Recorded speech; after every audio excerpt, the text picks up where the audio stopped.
Olá, o meu nome é Rui Pedro Castelar. Sejam muito bem-vindos ao primeiro programa Dar a Voz.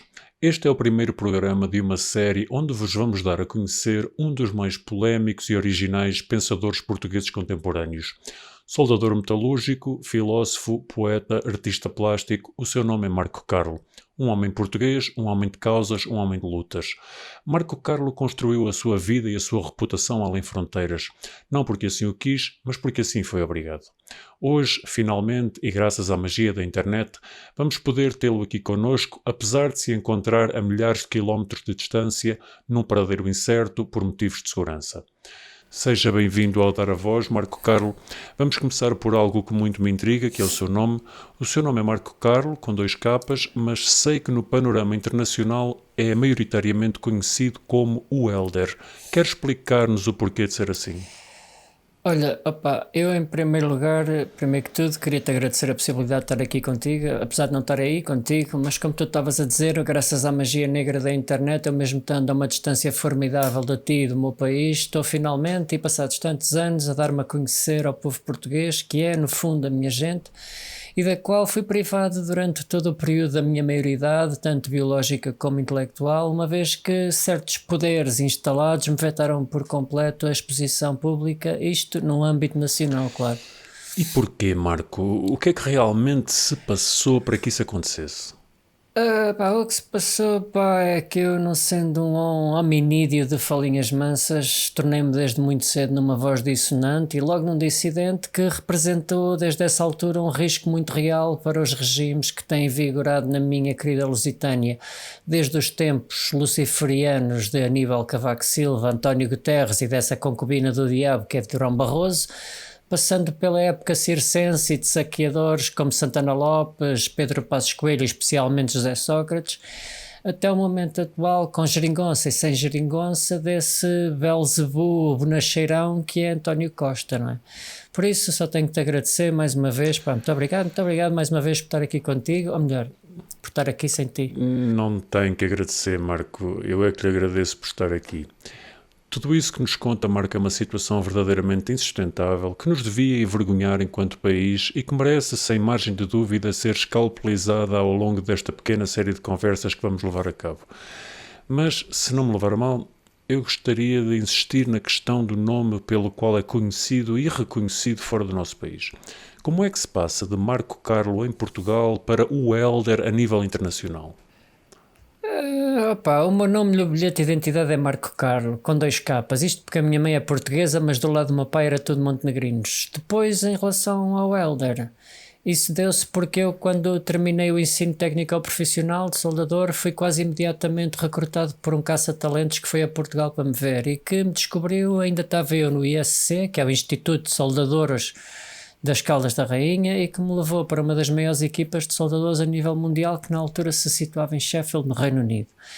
Depois são coisas da vida, não é? Como eu rapidamente mostrei o meu valor e assumi uma posição de protagonismo na indústria, ganhando inclusivamente vários galardões logo nos primeiros anos da carreira, atribuídos principalmente, e aqui é que está, pela famosa revista Welder, que é como se diz soldador em inglês, e como eu era soldador e vivia em Inglaterra, tantos meus amigos como os meus conhecidos começaram a chamar Welder. É fascinante. É realmente fascinante. A vida é mesmo uma caixinha de surpresas. Mas pelo que sei, não se ficou muito tempo pelo Reino Unido. O Marco Carlo viajou pelo mundo e acho que podemos afirmar sem exageros que a sua casa não é num país, a sua casa é no planeta Terra, no planeta azul. De algum modo assim, né? É que faz este ano 27 anos que saí de Portugal e desde esse dia posso dizer que vivi em vários países e viajei por muitíssimos outros, né? É que tanto a profissão de soldador no início como depois sendo artista plástico levaram a muito lugar. Mas sempre com residência em Portugal, porque isso sempre foi um ponto assente, porque eu, por exemplo, quando me mudei para a Roménia, logo no início da minha carreira, estive lá 3 anos e nunca me registrei, não é? Porque é sempre bom, no meu caso, não deixar rastro por motivos de segurança, mas também por motivos de algum patriotismo bacoco, dos quais eu não abdico, não é? Obviamente, obviamente. E também vivi em Dresden, vivi no Catar, estive grandes temporadas em África a soldar os alicerces das plataformas petrolíferas, isto sempre baixo d'água. Passei 4 longos anos na Coreia do Norte, essas coisas é que ninguém sabe, né? E depois passei a viajar ainda mais porque de repente as pessoas que eu ia conhecendo passaram a convidar-me para conferências e palestras, porque se aperceberam que o meu carrossel biográfico era sinuoso, peculiar e muito variado, e que a minha forma de dissertar sobre certos problemas da humanidade lhes trazia conforto e, modéstia à parte, lhes trazia um certo tipo de sabedoria, uma sabedoria natural, orgânica, que, pelo que me dizem, e dizem-me constantemente, transforma a vida das pessoas que me escutam de certa forma numa experiência existencial não só tolerável, mas muitas vezes ligeiramente interessante, que não é o que se pode dizer desses gurus e life coaches que andam por aí, não é? Mas eu digo isto com uma grande dose de humildade e de modéstia, porque isto não é aquilo que eu penso, não é? Isto é aquilo que as pessoas me dizem. Mas, Marco, como é que essa clarividência, essa capacidade de discernir as complexidades do mundo se manifestou em primeiro lugar? Eu acho que se manifestou quando o mundo começou a transformar-se a um ritmo vertiginoso entre os finais dos anos 90 e o início do novo século, e eu, de uma forma intuitiva, mas resoluta, me resolvi a não acompanhar essa mudança, porque me apercebi que a técnica estava a avançar a um ritmo que não poderia ser igualado fisicamente pelo ser humano, e que isso seria uma rampa para uma nova tipologia humanoide, os vulgos cyborgs, que infelizmente já vemos tantos andarem pelas ruas, não é? E por ter retido desde muito cedo que essa mudança estava intimamente ligada à explosão da tecnologia computacional, foi nesse setor exatamente que eu coloquei mais ênfase, não é? Eu lembro-me de, na altura, me opor de forma veemente a que todos os processadores continuassem a evoluir exponencialmente, e fiz uma campanha que infelizmente não teve muito apoio, para que ficássemos pelo menos 10 anos no Pentium 4. E mesmo antes disso eu já tinha feito um esforço para que não se abandonassem tão rapidamente as impressoras de agulhas ou mesmo os floppy disks. É uma posição que na altura foi bastante controversa, mas que, à luz do mundo de hoje, em que estamos todos constantemente com a cara colada no telemóvel, ganha um significado. Mas imagino que todas essas campanhas, todo esse ativismo lhe trouxe imensas represálias, não foi, Marco? Pode-se dizer que sim, né? Mas o que é que são represálias? Represálias não são mais que muros que se elevam diante de nós para nos instruir e preparar para o evento que vai ser derrubá-los. Por isso eu nunca encaro represálias como pontos de impasse, mas sim como pontos de ultrapassagem, né? Mas aquilo que de algum modo me assusta é que para os jovens de hoje já não há exemplos de personas como eu, ou como havia outras antes de mim, como o Ramalho Ortigão e o Manuel Maria Barbosa de Bocage, o João César Monteiro, o Jorge Jesus, o Alberto Pimenta, o Agostinho da Silva, que mandaram, e alguns ainda mandam, sem qualquer tipo de hesitação, essas pressupostas autoridades que tudo vetam, mamar na quinta pata do cavalo, enquanto elas mesmas, essas personalidades venturosas, fazendo uso da arte ancestral de improvisação portucalense e não tendo cavalos de corrida, se montaram, por assim dizer, na primeira avestruz que lhes apareceu à frente e trilharam o caminho que tinham nascido para trilhar, navegando o mais livremente possível, esticando o campo entre o limite mínimo da liberdade individual e o limite que lhes parece máximo da opressão coletiva, mas isto de uma forma não só muito mais frutífera devido à coordenação motora pouco ortodoxa das tais avestruzes metafóricas que falei atrás, mas também do equilíbrio precário, mas vantajoso que elas representam na emancipação pessoal de cada um, e sem esquecer que também acaba por ser uma forma mais lúdica e, acima de tudo, mais honesta de experienciar este fenómeno que é o fenómeno de estar vivo. E já que falei de cavalos, permita-me deixar aqui não uma, mas duas mensagens que são de algum modo paralelas a tudo isto, mas que são destinadas aos jovens do nosso país. A primeira é que não vale a pena viver uma vida em que se acaba a ter que mamar na quinta pata de qualquer tipo de cavalo, seja por falta de audácia ou por consequente escravatura auto-infligida ou por um servilismo inato que não tem razão de ser. A segunda coisa que eu queria dizer aos jovens portugueses e que me chegou aos ouvidos pela primeira vez em 1989 pela voz do João Pedro Almendra e que chegou de uma forma que a mim me pareceu um aviso, e que é o seguinte: chuta cavalo e morrerás.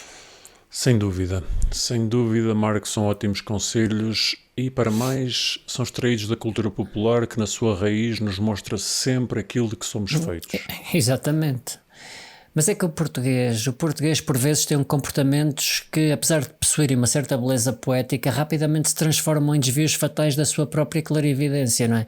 O português tem uma tendência para desprezar aquilo que se entende facilmente e que depois acaba por chamar de baixa cultura, e no sentido diametralmente oposto tem uma tendência para idolatrar aquilo que chama alta cultura, mesmo quando não entende absolutamente nada do que está a ver ou do que está a ouvir. E pior que isso, não entendo o que é mais óbvio, é que as duas têm exatamente o mesmo valor.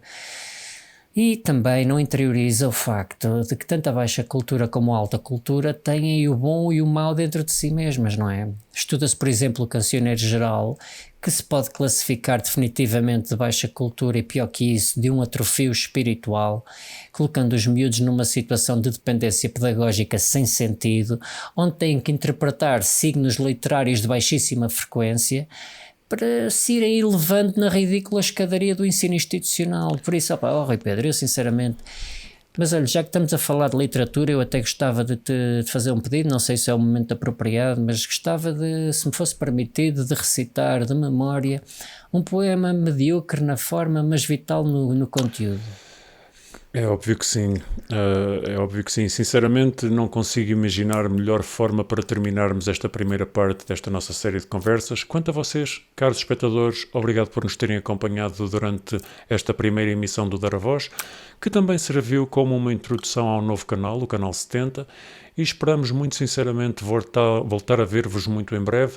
Não se esqueçam de subscrever e de partilhar o canal e de clicar no botão de aprecio e também de deixar os vossos comentários e as vossas perguntas, por exemplo, perguntas para fazermos ao Marco Carlo nos próximos episódios, porque a vossa participação vai incentivar-nos a transformar este espaço numa sala de estar cada vez mais ampla, com mais e mais cadeiras para todos e, como dizia o Marco Carlo há momentos atrás, incentivar-nos a derrubar as paredes que nos rodeiam para que não só cresçamos na dimensão de albergar, mas também na expansão de tudo aquilo que nos faz amar. Marco Carlo, muito obrigado pela sua companhia e quando quiser, faça favor. Muito obrigado obrigadinho. Cai no real do álbum Cai no Real dos Pesticida. Diz-me o que farias e que irias ser. Quem é que serias se ninguém estivesse a ver? Fora da fachada que mostras a toda a gente, dentro está guardado algo bem diferente. Fora do emprego, longe do teu horário, tornas-te esqueleto que guardas no armário. Em casa, humilhado. No trabalho, sais lixado. Por todos enganado. Ao volante, vou rebentado. Cai no real, pá. Dá-te ao respeito. Dá-me um sinal.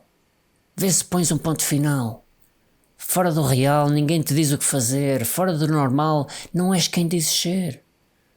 Diz-me o que farias. E que irias ser. Quem é que serias se ninguém estivesse a ver? Cai no real, pá. Dá-te ao respeito. Vê se pões um ponto final.